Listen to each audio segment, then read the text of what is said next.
Apat na Starstruck hopefuls pa na dagdag sa listahan ng mga pasok sa Final 14. Tonight, the fates of 10 more contestants may be revealed. This is where stardom begins. We make it happen. Dream, believe, survive. Starstruck. Starstruck.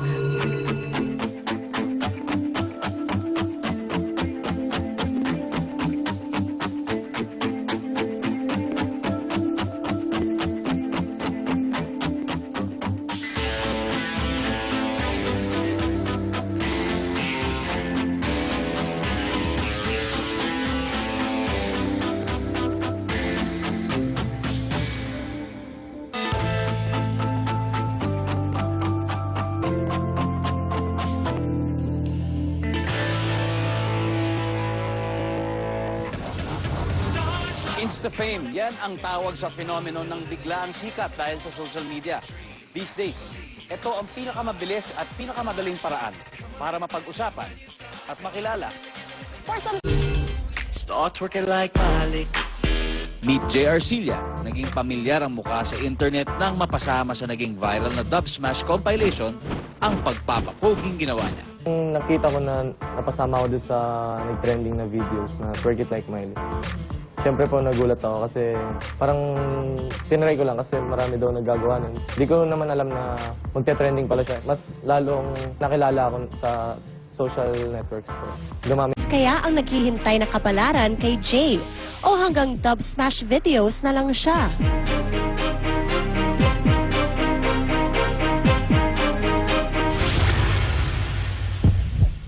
Siyempre po kinakabahan and thankful po ako kasi naging part ako ng Starstruck.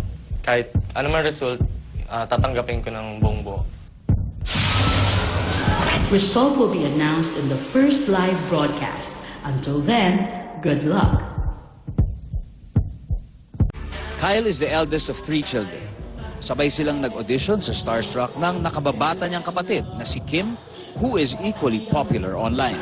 Siyempre, malungkot, di ko kasama yung kapatid ko. Siyempre, wala akong backup, wala akong katulong, kumbaga. Yung sinabi na lang niya na, galingan mo na lang, kuya. Hindi ako sigurado kung pasok ko o hindi. Kasi, siyempre, ang daming magagaling, madaming ban. Tingnan na lang natin. Congratulations. Come on, everybody, they're ready to start. Sa pagsali sa Starstruck, 2 goals ang nasa isip ni Roji. Makakapag-aral na din po ako. Tapos yung gusto ko po negosyo, matatayo ko na rin po. Nakakatuwa. Ang social media sensation na si Rogin De Los Reyes ng Bulacan. Thank you very much. Bakit ganon? Sinabon ko naman. Ayaw kuminis. Okay, artista ka na. Ikaw na, Ira. Tsaka po feeling ko na lumaki po yung tiwala ko pa sa sarili ko na kung ano man yung task na ibibigay sa akin, kaya kong gawin.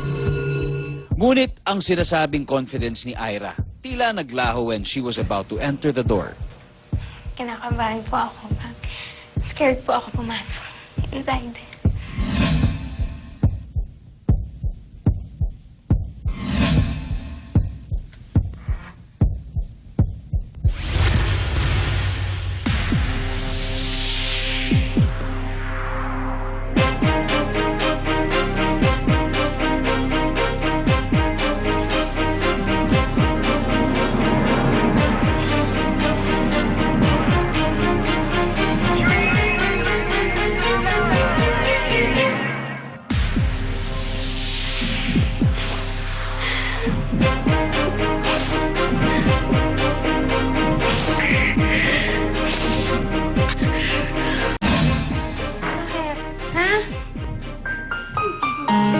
Tuluyan na nga kayang talikuran ni Ira ang pangarap na maging artista. But first, here is another hopeful na matatawag na veterana ng print and TV commercials, si Princess Guevara.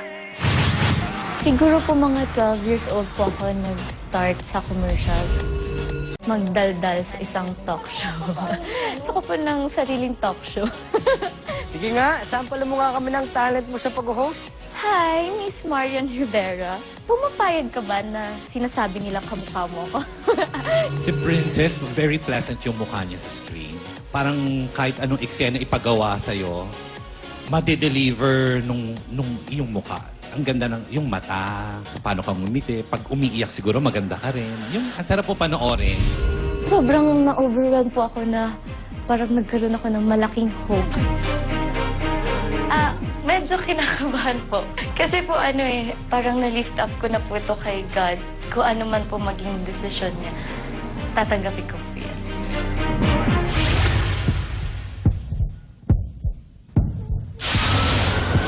Result will be announced in the first live broadcast.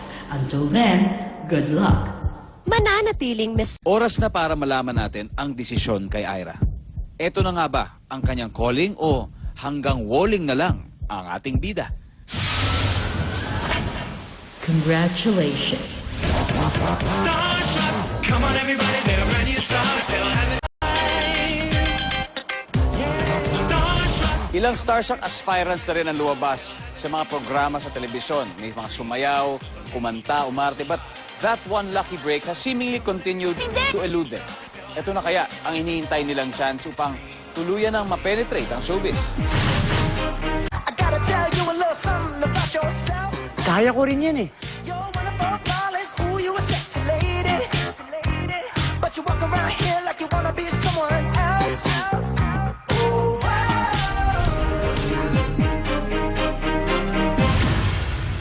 Una po sa lahat, kaya gusto ko pong maging artista kasi gusto ko po talaga tumulong sa family ko.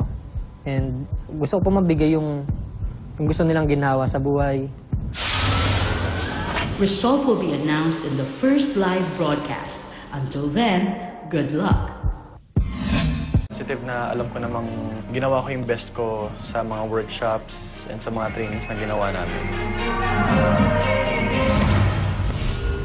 Kung pamilyar kayo sa mukha ni Kyle, ito ay sa dahilang lumabas na rin siya sa ilang soaps ng GMA Network.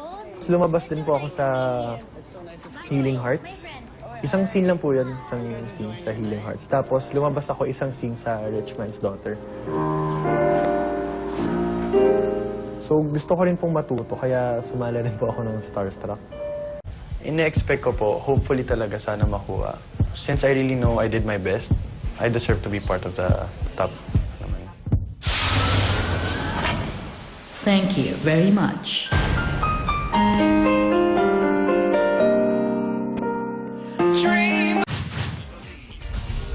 Alam mo pare, kanina pa tayo nagiinom. Tama na to. Noong 2011, may nakita sa akin na agent sa Cavite, ganyan. Tapos parang kinuha yung number ko, ganyan. Tapos tiyatanong niya if okay lang ba sa akin mag-model nun. Tinry ko po, so sa mga fashion show po, and then nag-pageant na rin po. Hanggang sa nagtuloy-tuloy na, nakapag-commercial na rin, ganyan, print ads. Bata pa lang talaga. Kinakabahan ako kasi judgment din yan talaga. Sana makapasok kasi bigay ko naman yung lahat ng pwede kong bigay. Magpatuloy pa kaya ang kanyang starstruck journey?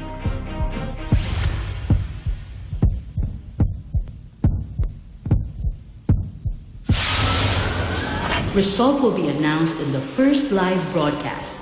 Until then, good luck. Hindi! Ikaw si Mystery! So far sa mga nakilala nating hopefuls, dalawa pa lang ang siguradong pasok sa next round. Si Kyle Vergara ng Las Piñas at si Ira Mariano ng Bulacan. Two remaining contestants are hoping to join them. First up, ang Campus Crush ng Lasal. My name is Ira Crisette Camagong San Agustin, and I have two hometowns, Oriental Mindoro and Cavite. Dream ko yung maging medical professional, maging physician. But then, naisip ko na parang, since bata pa ako, gusto ko i-showcase yung talent ko. I want to give back na talaga sa parents ko. I'm tired of... To be kontrabida, and you have the sweetness if you wanted to become bida. Okay, so that's a plus. I was very... Nay! Nay! Ate! Ate, si nanay! Ate! Third year ako noon, may nag-invite lang sa akin na mag-attend ng fashion show. Matapos matikman ng glamour ng entablado, he sets his sights on a bigger dream, ang maging artista. Pero, wala pa nagsimula. 2 weeks na. Hindi mo man lang sinabi sa akin. Hindi ka man lang nagpapaalam. So far, James, ikaw lang yung nakita kong umarte yung mata, which is a plus point, especially when there's a close-up. It's the eyes that basically acts, not the body. You have something there. We don't know how good you are, but there's something there. Natuwa ako sa sinabi niya kasi yun nga rin yung nasa isip ko.